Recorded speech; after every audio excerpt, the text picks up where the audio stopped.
Hello दोस्तों, आज हम आपको पढ़ाने वाले हैं ऑफ वाव का नियम।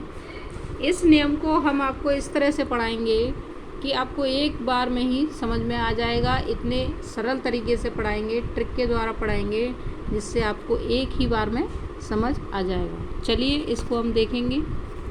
सबसे पहले ऑफ वाव शब्द की तरफ देखिए कि ये शब्द आपको देख के ऐसा लग रहा होगा कि ये किसी वैज्ञानिक का नाम है, मगर ऐसा नहीं है। ऑफ वाव किसी वैज्ञानिक का नाम नहीं है, ये जर्मन भाषा का शब्द है। क्या है ये? जर्मन भाषा का शब्द है और इसका अर्थ होता है क्रमिक रचना। इसे हम ऑफ वाव नियम को हम क्रमिक रचना का नियम भी कह सकते हैं। इसकी डेफिनेशन है, उससे हम समझेंगे कि किस तरह से ऑफ वाव नियम की डेफिनेशन दी गई है। तो इसके अनुसार उपकोष या उपकक्षों में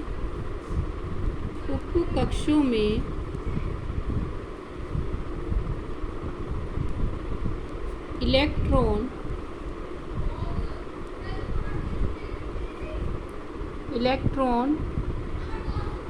भरने का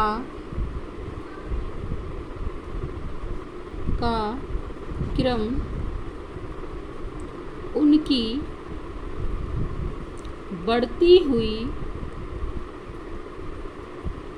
उनकी बढ़ती हुई ऊर्जा स्तर के अनुसार होता है। तो इसको हम किस तरह से समझेंगे कि उपकक्षों में इलेक्ट्रॉन भरने का क्रम उनकी बढ़ती हुई ऊर्जा स्तर के अनुसार होता है। अर्थात हम इसको दूसरी तरह से भी समझ सकते हैं कि इलेक्ट्रॉन सबसे कम ऊर्जा स्तर वाले उपकक्षों में भरा जाएगा पहले, फिर उसके बाद जैसे जैसे ऊर्जा स्तर बढ़ता जाएगा इलेक्ट्रॉन उसमें भरता जाता है। तो आपको ये डेफिनेशन समझ में आ गई होगी। इसके बाद अब हम देखेंगे कि इसका एक चार्ट है ऑफ वाव नियम में, उस चार्ट को किस तरह से बनाते हैं। तो इसको मैं बहुत इजी तरीके से आप लोगों को समझाऊंगी, जिससे आपको अच्छे से समझ में आ जाएगा और इस चार्ट को आप आराम से बना सकते हो। ठीक है, तो सबसे पहले क्या करेंगे, एक मिनट, इससे पहले हम आपको एक चीज़ और बता देते हैं कि जो ऑफ वाव नियम है उसमें 4 उपकोष हैं। 4 उपकोष कौन कौन से हैं? एक है एस, पी, डी, एफ। ठीक है, ये 4 उपकोष हैं या उपकक्ष हैं। इसमें हम इलेक्ट्रॉन भरते हैं। तो इलेक्ट्रॉन किस तरह से भरे जाते हैं? इसमें जो एस उपकोष जो होता है उसमें 2 इलेक्ट्रॉन या तो एक जा सकता है या 2 जा सकते हैं। जो पी उपकोष होता है उसमें एक से लेके 6, यानी इसमें 6 इलेक्ट्रॉन जा सकते हैं। और जो डी है उसमें जा सकते हैं 10। जो एफ है उसमें जा सकते हैं 14। ठीक है, तो इसको हम इस तरह से समझ सकते हैं कि जो एस उपकोष होता है उसमें जब हम इलेक्ट्रॉनों का विन्यास करते हैं, इलेक्ट्रॉनिक विन्यास करते हैं, तो उसमें 1 से लेके 2 इलेक्ट्रॉन जा सकते हैं। पी में 1 से 6 और इसमें 1 से 10, इसमें 1 से 14। अब ये आपको अच्छे से याद रखना है। अगर आप लोग इसको याद रखते हैं तो इलेक्ट्रॉनिक विन्यास भी आराम से कर सकते हैं। इसके बाद अब हम देखेंगे कि इसका चार्ट किस तरह से है। तो सबसे पहले क्या करेंगे कि 1 से लेके 8 तक नंबर लिखेंगे। तो देखिए 1 2 3 4 5 6 7 8। ठीक है, मैंने 8 तक संख्या लिख ली हैं। देखिए ये 8 तक मैंने लिख ली है। इसके बाद एक रो ऐसे दूसरा बनाएंगे, लेकिन इसमें एक चीज़ करना है कि इसमें एक तो ऊपर से नंबर छोड़ना है, एक नीचे से नंबर छोड़ना है। यानी एक तो 1 छोड़ना है और एक 8 छोड़ना है। ठीक है, तो अब कैसे करेंगे हम? 2 3 4 5 6 और 7। ठीक है, ऐसे ही थर्ड वाले रो में करेंगे। तो 3 4 5 6, ऐसे ही 4 वाले में करेंगे। तो 4 और 5। ये देखिए इतना हमको पहले कर लेना है। ठीक है, इतना समझ में आ गया होगा आप लोगों के। अब क्या करेंगे, अभी मैंने बताया था कि 4 उपकोष होते हैं, कौन कौन से होते हैं वो, SPDF, ठीक है।